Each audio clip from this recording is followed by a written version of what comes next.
All right. So this is going to be my review of Batman versus Robin. This is another book sent to me by my friend Chris. Thank you as always, brother. And yeah, so this comic has been out for a while, but I've been meaning to get to this book for a bit. I did do a review of Volume 1 of Robin the Lazarus Tournament along with World's Finest, and I bring those up because this is kind of has a lot of importance to it. This is written by Mark Waid with artwork by Mahmoud Asar. Hope I'm saying that name right. And essentially, what it is it's an event book. It's built as a mini series, but it is basically an event book that acts as like, I guess you could call it like Act One of the thing that would lead to absolute power. Because this led to Lazarus Planet, which then it led to Beast World, which then led to, well, then we had Night Terrors, and then we had Beast World, and then we had absolute power. So, yeah. Which is also funny that I find it funny that Mark Waid, who, yes, did kind of put the building blocks in his book for World's Finest, which I'll get to again in a minute.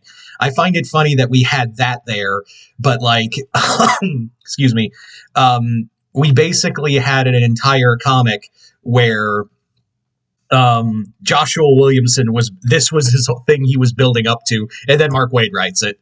Because a lot of the stuff outside of one key element, Mark Waid, I don't know if he was working with Williamson on this book. I don't know if that was the whole idea of the comic, was to have it be built around the whole comic. I don't know if that was the idea of the book, but like,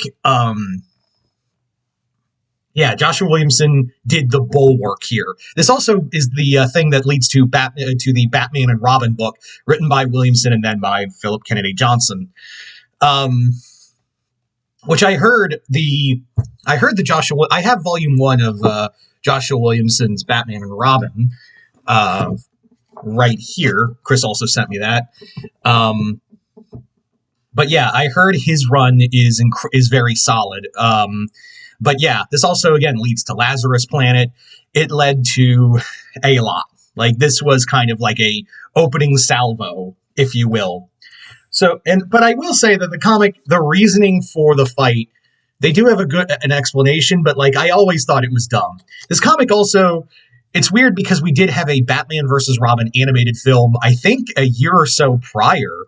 And then we got this. I don't know if that was meant to, like, originally was meant to be like help tie in the movie or whatever, but like, it did feel like that's what we were doing. Anyway, getting back on point. So, what is Batman versus Robin? What is this comic about? You may be asking. Well, I'll tell you.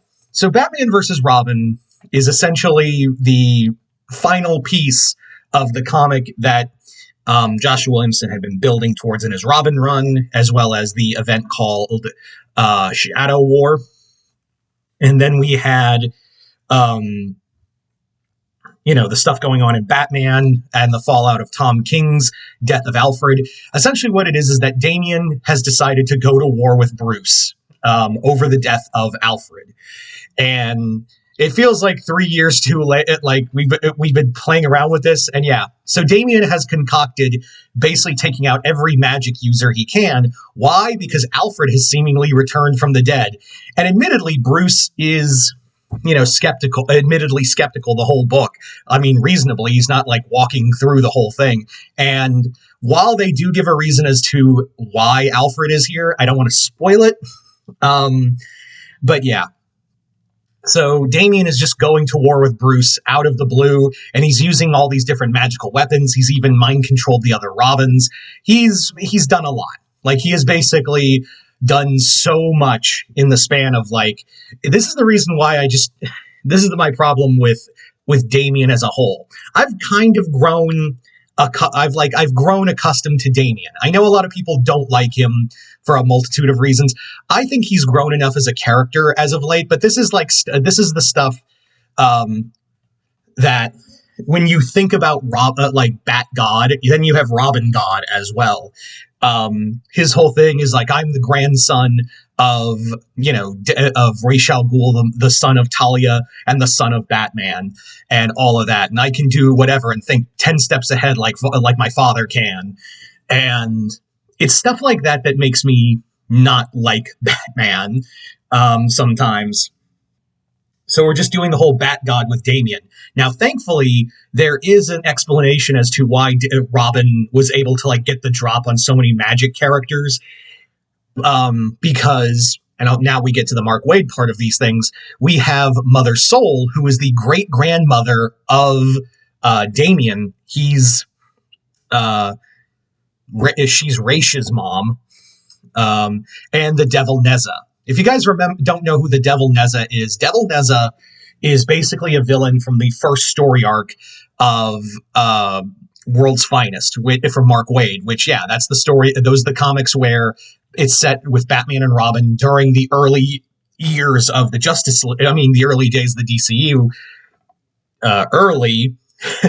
So essentially, Devil Nezza was the thing that they battled, and now Devil Nezza and Mother Soul have united and are manipulating Damian to do all these things. They explain it a lot deeper in the Robin storyline, which again, I would have to Joshua Williamson's Robin is basically just his whole storyline is just Mortal Kombat. It is literally just Mortal Kombat. I kind of would like to see Williamson do a Mortal Kombat book.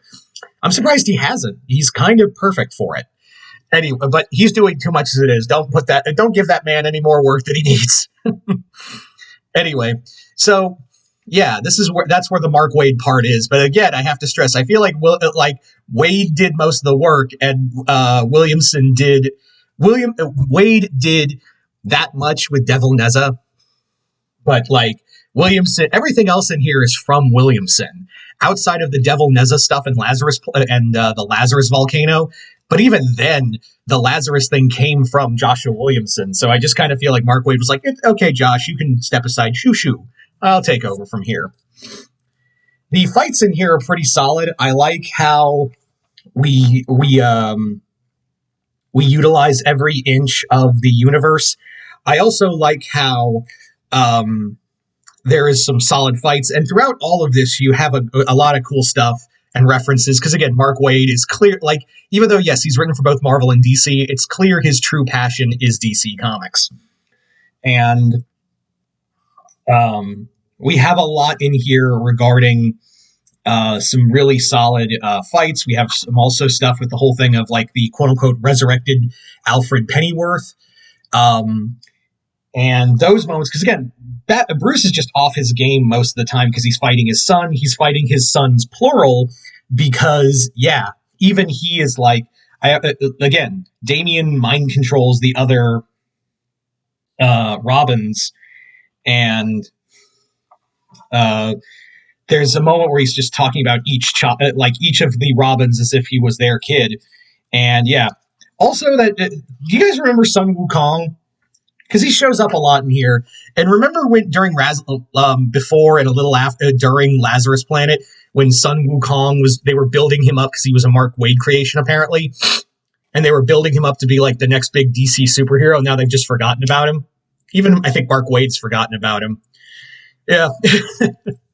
That was, sometimes DC will do that. Every so often, especially before and after events, they will basically take a character and create a new character and hype them up. Remember after Dark Knight's Metal, when they had the Terrifics and Damage as well as Sideways.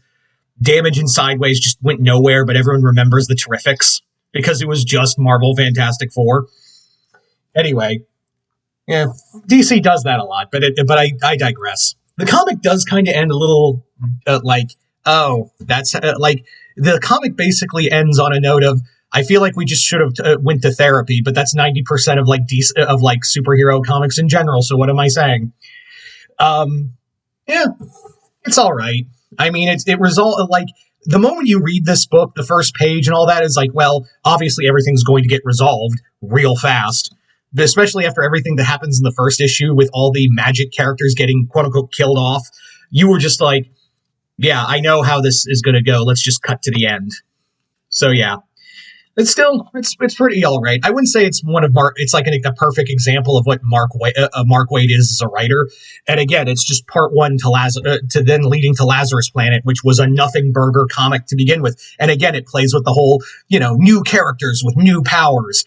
Yeah, that went nowhere. Do you remember any of the new characters with new powers from Lazarus Planet? I sure as shit don't. So yeah, there you go, guys. The only thing that really came out of this was, well, this book apparently, which I'm looking forward to reading. But other than that, yeah. So, Chris, thank you once again. And yeah, if you've read Batman versus Robin, let me know in the comments below what you guys thought of it.